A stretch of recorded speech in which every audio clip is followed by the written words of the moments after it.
was Mark. You taught him how to be a husband that loves well, loves his children, provides for his family. Yes. I have so many memories of Burl always reading the Christmas story to all of us at Christmas. He read the whole scriptures out of Luke. But one of my favorite memories of Burl is when our boys were little, he always took them outside and would hold them just like Mark does. And I knew you were praying over them and loving them. And that just always warmed my heart to see Burl outside holding my boys, just love them. Yep. Pretty hard to too much.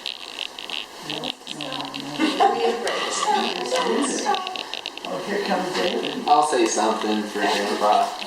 I'm gonna sit down. Stand. So these are the moments that I live for. That I realize, like, in the midst of, having goals in your own personal life, and you kind of get distracted by the day-to-day responsibilities. It's when I come together with my family that I realize this is what matters in life.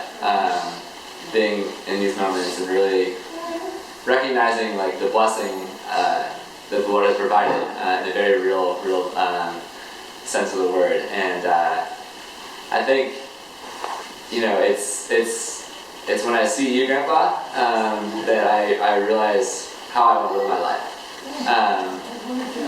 As a young guy, that's awesome to have that example of somebody to kind of help you. That's kind of like a North Star kind of thing, just to kind of direct your steps. Because it can be scary to be a young guy in the world at your feet, and you can go this way, this way, or this way, this way. But in the back of my mind, I always know kind of the example of that to follow, because I have you to look towards.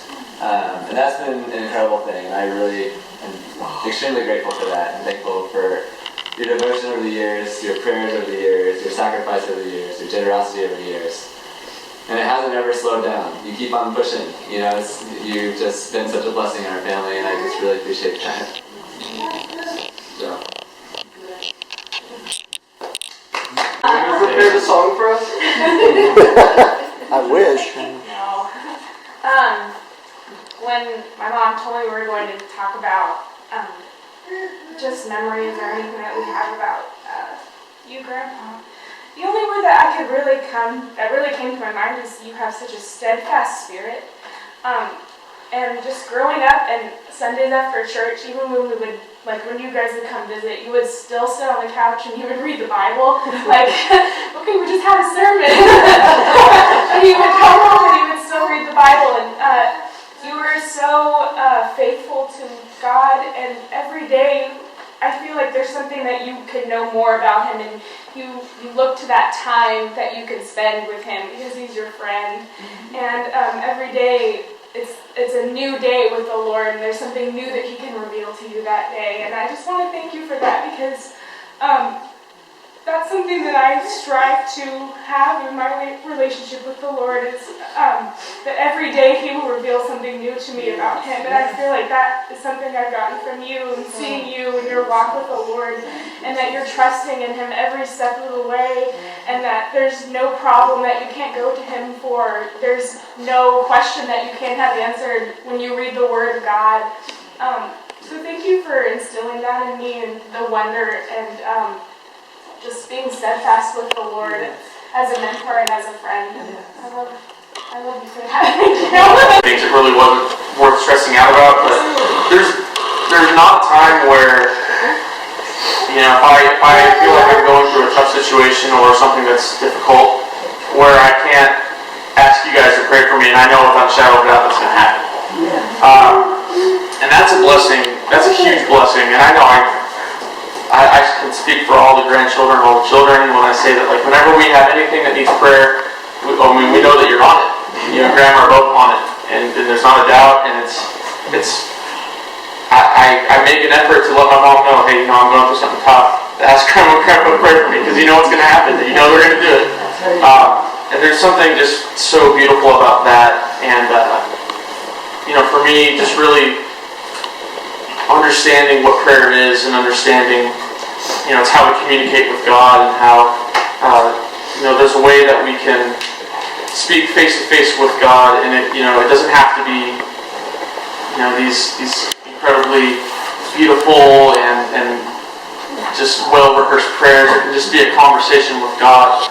And that's, it's such a big part of my life, and just understanding that, prayer is who you are. And that's, you live humbly, but you love boldly.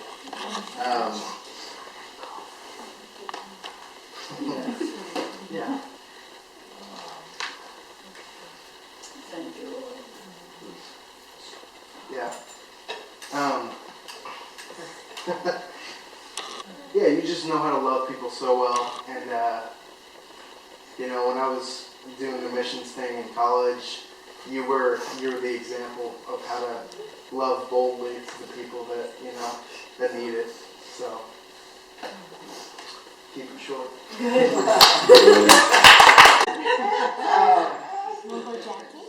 I think there's a whole lot to echo. First of all, and Ty stole my humility aspect, which is absolutely true.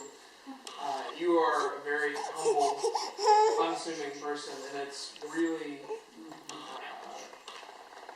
think it's really benefited, my immediate direct family with Dad and and Tyler and I. But I do see it throughout the whole family. Really, I think what's amazing is that you and Grandma have kind of built this amazing legacy. I mean, we have a family we can really be proud of. Just to come from such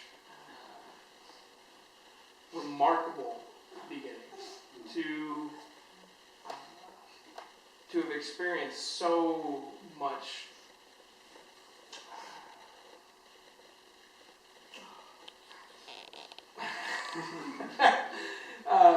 just so much love, so much greatness is a good word for it. It really is. I am immensely grateful that not only that I have Sam, but that Sam's going to be a part of it. And in learning how to be a dad, I've looked at my dad course. Yeah. I'm lucky because I have a second role model right here. And I just think that's tremendous, and I hope I can do you guys justice, but I'm just glad he's going to be a part of it. Yeah.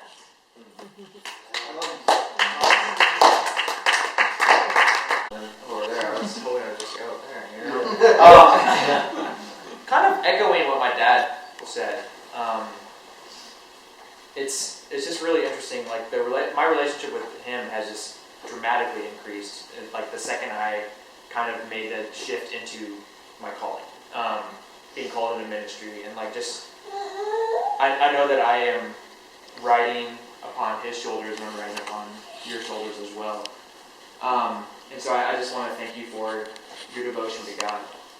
And thank you for just your willingness to sacrifice it all for him, and that God is faithful.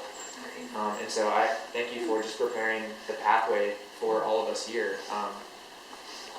We're all here because of both of you, and we just thank you.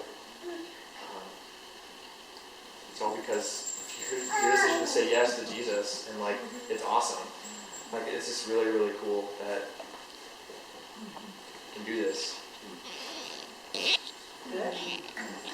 That's all I got. I can do more later, okay? Next to life. No.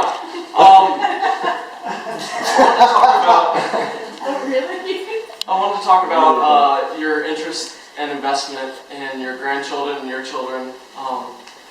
It's honestly, it feels great to know somebody cares that much personally about what I'm doing. It's so selfless and so humble, and with all of the grandkids, I think we can all say the same thing. You're our number one fan, and it means a lot to us to know that you're going to be there no matter what. And with what I'm doing, I need that, and it gets tough sometimes, and you're just somebody to look to. We know that you're there for us, and we know that you're going to be there for us, and it's a great thing for us. And your just interest level is so high in us, and you always want to make sure we're okay and we're doing well, and you always want to know how our life's going. And I mean, it's just a beautiful thing that, I mean, I want to have that same relationship with, I mean, my children, my grandchildren too. And I'd just like to thank you for that. So, thank you, Grandpa. Kitty, kitty, kitty, kitty. Meow.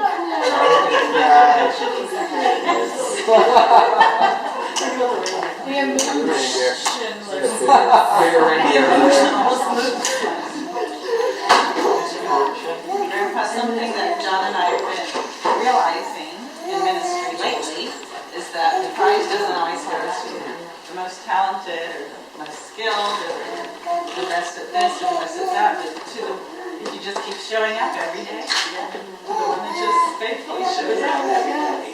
And you've been a great example of that because you don't shoot your own horn. You've never said, look what I've done, look at my resume. But yet, the gifts and the far-reaching effect of your ministry is great. You don't realize it because you're so humble, of course. And so, you've been a great example to us. I mean, just as far as ministry, we have tried to look to your lives. And the wife that you've been to Burl has been a great example to me, Shirley. Just to stay by your husband's side. Sometimes people will come up to me and say, so what do you do for the church? I tried my best to take care of my husband. I mean, that's a big job. It's a big calling. Just, because the emotional health of a pastor is a big thing. And so, I just hope that you know how much you're loved and appreciated by all of us. And what a great example you have been. In your humility and your faithfulness, there's just not a better man that can be found. Yeah, kitty cat.